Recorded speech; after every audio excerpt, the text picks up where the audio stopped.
our viewers once again. I remain Abe Oguntuashe from South Africa.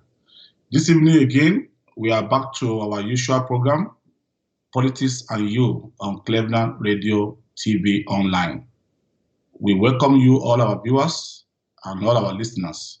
And we say, please, try to share this station with all your loved ones at home, that every Wednesday and every Sunday, Nigerian time, Wednesday 6 p.m., and on Sunday, every 7 p.m. Nigerian time, to please listen and watch this very educative program and very informative at the same time for all of us to be able to be informed about what is going on in our nation, in our country called Nigeria. Nigeria is going to be great. It's still a great country, and it's going to be a great country once again. I welcome you all.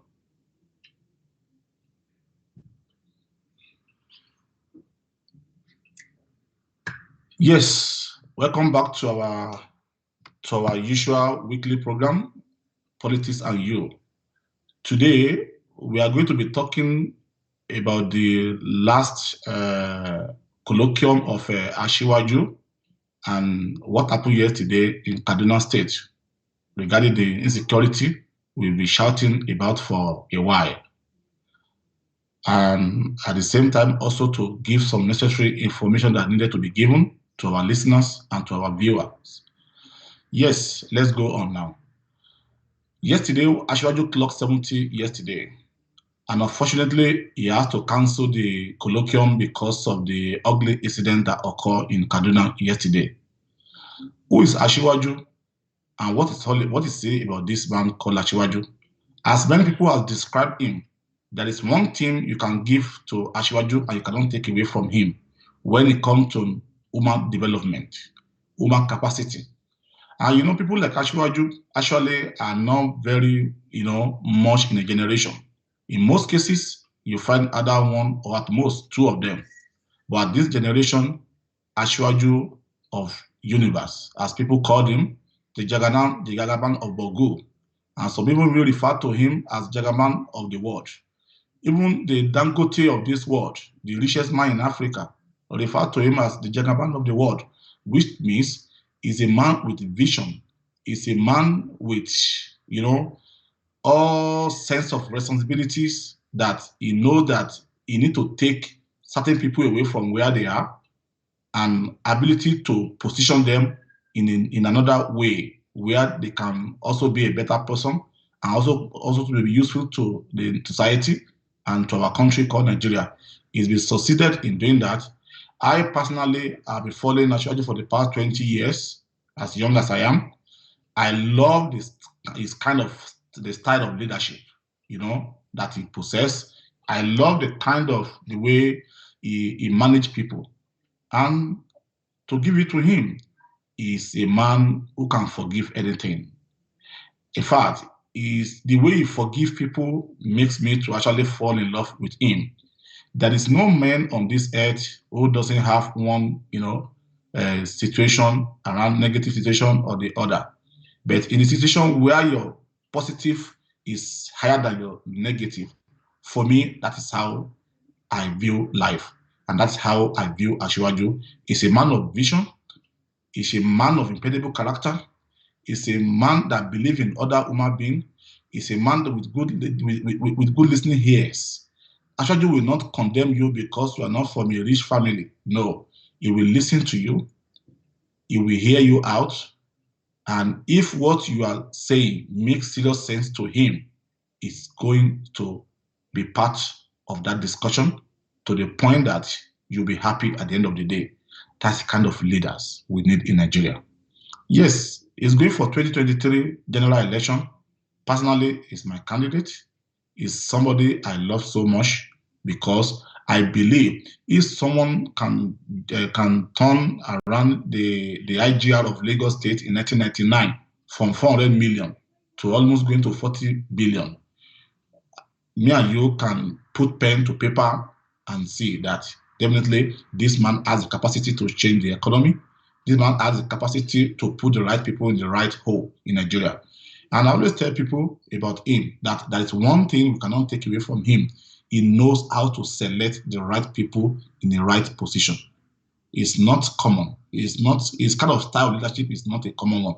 Even many people he has brought up as a leader, most of them are not behaving the way like him. But one thing I know about life is every human being have different character, have different, capacity, have different ways of doing things. But for me, I've learned a lot from Asiwaju, and I still want to learn more from him. His kind of leadership style is a very good one that we must all emulate and wish him all the best come 2023. Let's look at all the people so far who are coming out. Yes, they are all eminently qualified to be a president of Nigeria. But for me, there are certain things I want us to look at this evening together. Asiwaju style of leadership. When Asiwaju was in Lagos, how was Lagos before he came and how he left Lagos? Let's compare him to all other people who are coming out from various states that want to become Nigerian president. For me, that's kind of mayor. I want us to look at it from that angle. People are talking about age. Age shouldn't be a barrier. Yes, I know that most countries now, they want to go for younger generation. But can we compare our country to those countries we are talking about where systems are absolutely in place? Our system in Nigeria is not absolutely in place. So therefore, we need people who understand what they call system. We have systemic diffraction that needs to be put in place, that needs to be put in order. The kind of how we view individual in Nigeria, it shouldn't be so. We should operate, we should believe more in our system than individuals. So, and I believe if someone like Asiwaju can become Nigerian president, I am very sure most things are going to be corrected. That is my personal conviction. And at this junction, I want to sympathize with the people of Kaduna and the government of Kaduna with what happened yesterday. In fact, Asiwaju has to cancel one of the most important events of his life yesterday in order to commemorate with the people of Kaduna, in order to console with these people that lost their life in Kaduna. For me, that is leader. That's what they call leaders. He's a leader, he's a father. For me, for such a man to have cancelled such event with such magnitude of people, different people from all walk of life came to that event yesterday. However, he has to cancel it just to say, I am a father, and what if my children or my son or my daughter is one of the people that died yesterday? Will I still continue my birthday bash? So, Asiwaju, once again, sir, I wish you a very wonderful 70th birthday. And we pray this time next year, you are going to be the next president of Nigeria. To the people of Kaduna, I think it is high time the government of Kaduna and the federal government of Nigeria comes together, with the kind of a synergy that need to put an end. There must be a serious reason why this banditry are really attacking Kaduna. Why Kaduna of all states? The train was attacked, airport attacked, road, you can't go by road to Kaduna. For how long? Are they telling us that people in Kaduna should remain in Kaduna without moving out of Kaduna? And people outside Kaduna should remain outside without visiting Kaduna? I don't think it's good enough. It is high time Nigerian government call for state police. State policing are going to help us in this kind of situation we find ourselves. It is high time our judiciary need to come together and approve state police for Nigeria. We are ripe, we are up to that. Like South Africa, Johannesburg, where I'm talking from, we have Johannesburg Metro Police, we have South African Police Service, we have community policing. There's nothing difficult about Nigeria setting up even community policing, talking about state policing.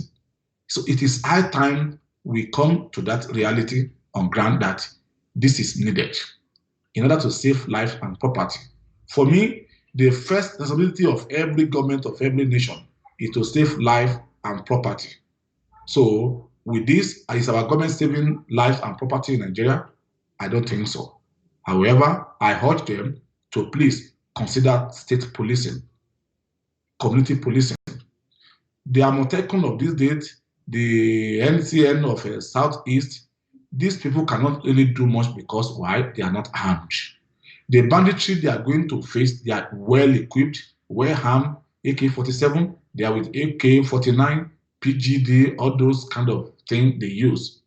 Can any Amotekun or any such kind of set of security, really face them? The answer is no. So please, I'm urging our federal government to please cooperate with the government of Kaduna so that a total stop can be put to this shenanigans going on in Kaduna. A lot of young, promising people lost their life yesterday in Kaduna, which shouldn't mean so. Look at that young, promising doctor who just came from abroad to come and establish herself in her own father's land. Now her life is gone. I'm sure by now her parents will be regretting why did she come back home. But for how long are all of us are going to stay outside? Some of us wish to come, also contribute our quota to the country. But in a country where it's not palatable in terms of security, in terms of safety, how do you want to contribute your own quota? This is the reason why we are saying voting in diaspora is still very relevant, so that we can also have our own share of Nigeria. We can have our own say as a Nigerian, wherever we are. Please, I'm urging the government of Nigeria to please critically look into state policing so that all these killing, senseless killings can stop. It needs to be stopped. I hereby appeal to President Muhammadu Buhari and our National Assembly, especially the Senate, to please look at state policing. Let's create state policing. And another thing also I also want to urge the federal government of Nigeria for is they need to come out and copy a lot of good things happening. In South Africa, here where I am, we have a lot of private security companies who are well armed, well equipped. That is why it's not easy for you to see even most VIP in South Africa, they're not using South African police. They are using private owned security because they know they are armed, they are equipped. If Nigerian government can give license to private security company in Nigeria to harm their personnel, I am sure a lot of things are going to be reduced because a lot of our police are even following the VIPs. How many police do we have in Nigeria? And how many of them are following the VIPs? How many of them are on the street to police 200 million people? So I urge the Nigerian government to please look into giving private security company license to carry arms. And as time goes on also, I think it is high time we also started talking of personal arms, carrying arms in Nigeria. We all carry arms in South Africa here if you are qualified to carry arms. So that is why in South Africa here it's difficult for any armed robber to enter anybody's house because they can be very sure that if one does not have a arm with him or herself, another person could have it. So it is high time we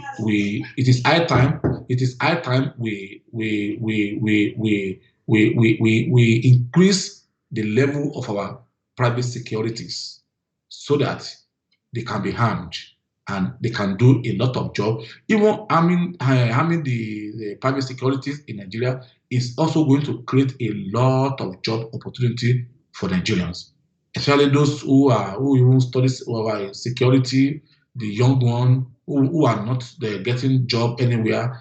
Having the private security company is going to create a lot of job opportunities because in that respect, our private security can be the one following all the VIPs in Nigeria instead of using our police. Let the police face what they needed to be faced. Let them face the insecurity. Let them police the 200 million people in Nigeria, and let's create a good atmosphere for our private security company to be armed in order to also be able to carry ammunition and to be able to, if they are armed, I can assure you that most VIPs, most very important people in Nigeria, they prefer to use private security than using our national police. This evening, we don't have much to really talk much about than these two incidents, because what happened in Kaduna yesterday is not something that is not helping us at all. And by now, I also expect the Nigerian government to have declared today a national mourning, for the victim that lost their life yesterday. Look at what happened in Kaduna yesterday. The train, those idiots are successful to bomb the train. Now it's going to cost Nigeria money to replace that. But the life that were lost yesterday, can they be replaced? No. The answer is no. So I urge Nigeria government to please come out, do the needful, and help us to secure the country for the citizens of Nigeria. And they should take us serious as citizens of Nigeria. We want our government to take us serious. So I therefore urge them to please do the needful for us. At this junction, please, we are going to go on break for a few minutes and we shall be back. Thank you.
Welcome back, our viewers and our listeners.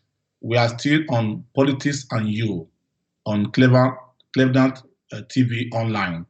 This is a station that is being created to monitor what is going on in Nigeria, especially for people in diaspora to be able to have information, to be able to have access to what is going on in our fatherland called Nigeria.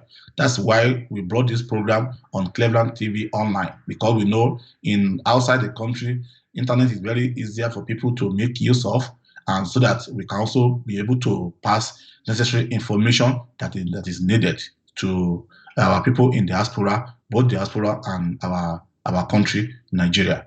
You are welcome back. Yes, as I was saying earlier on, we are talking about Kaduna, Asiwaju, and others.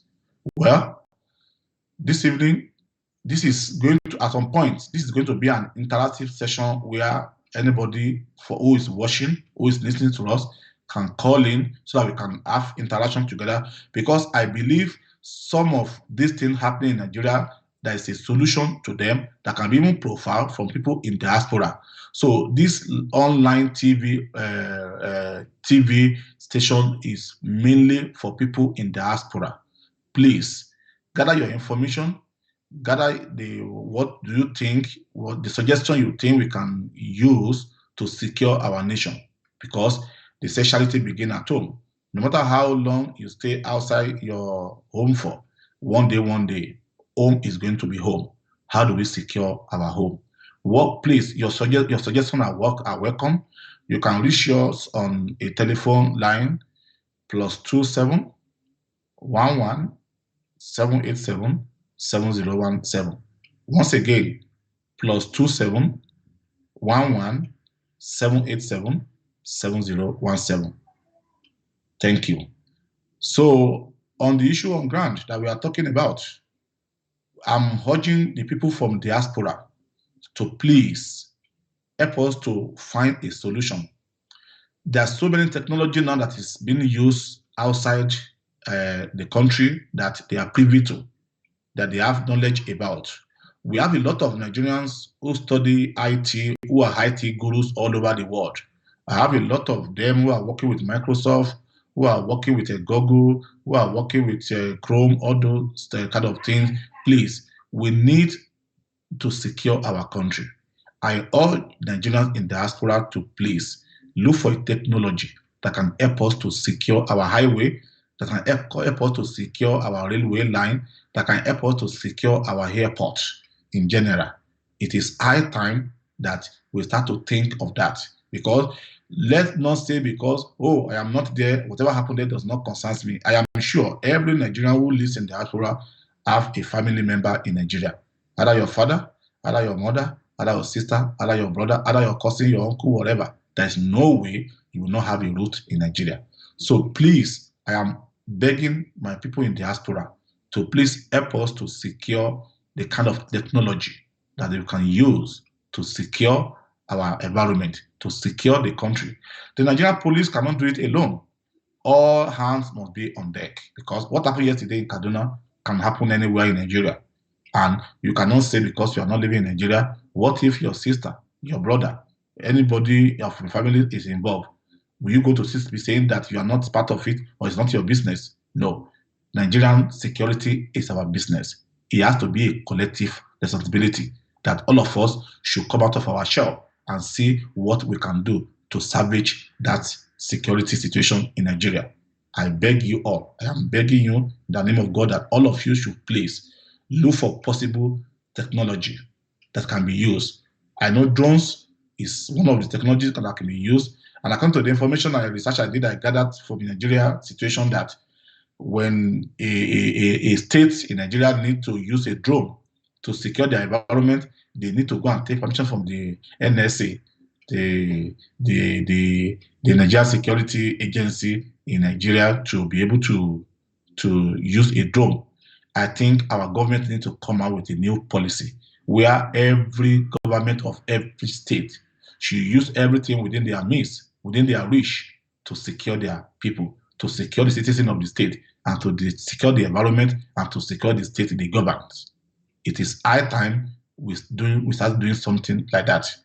I urge our national assemblies to please, they need to come up with a law that is going to be favorable to all citizens of Nigeria, especially each state in Nigeria need to govern themselves and they need to secure themselves. We need to do that. It is high time we start thinking out of the box. What can we do? How can we secure our environment? But in a situation where a government of a state does not have, does not have a total control of the security of his state, it will be a bit difficult. And when people are talking about security vote, I believe Nigerian governors are using the security vote actually to even if as kind of information I'm privy to, most Nigerian governors are the one even equipping Nigerian police in their various states. Lagos State is one of the very great example. Rivers State is another example. Even Borno State is another example. We saw what Babajide Sanwo-Olu did recently by providing a lot of security stuff for the Nigerian police in order to secure Lagos State. But there's one thing we also need to understand. Lagos State is the richest state in Nigeria. Not every state can do that. But we want the Nigerian government and the National Assembly to come up with a law, a balanced law, that every state can secure themselves. All those archaic policy that was on ground in our constitution. This is why we are calling for constitution review. A lot of things need to change. When those constitutions were made those years, what is happening now was not happening that time. So that the kind of policy that favors Nigeria in 1960, in 1975, the same policy does not favor Nigeria now, because things have changed and things are still changing. So I urge the Nigerian government, I urge the legislature to please come out, bring out a policy that can help sustain Nigeria. Nigeria, one, will stand. Divided, we fall. I pray we will not fall and we will not divide. That is our prayer. So from this point this evening, I hope we have been able to bring some information and some, starting things that are needed for all us in diaspora to know about, to our notice. I pray that this thing that is going on in security in Nigeria very sooner or later will come to an end. But for it to come to an end, all of us need to participate. We need to be part of it.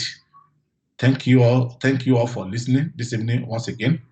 Thank you to our viewers. And please, like I said, this is going to be a very interactive session henceforth.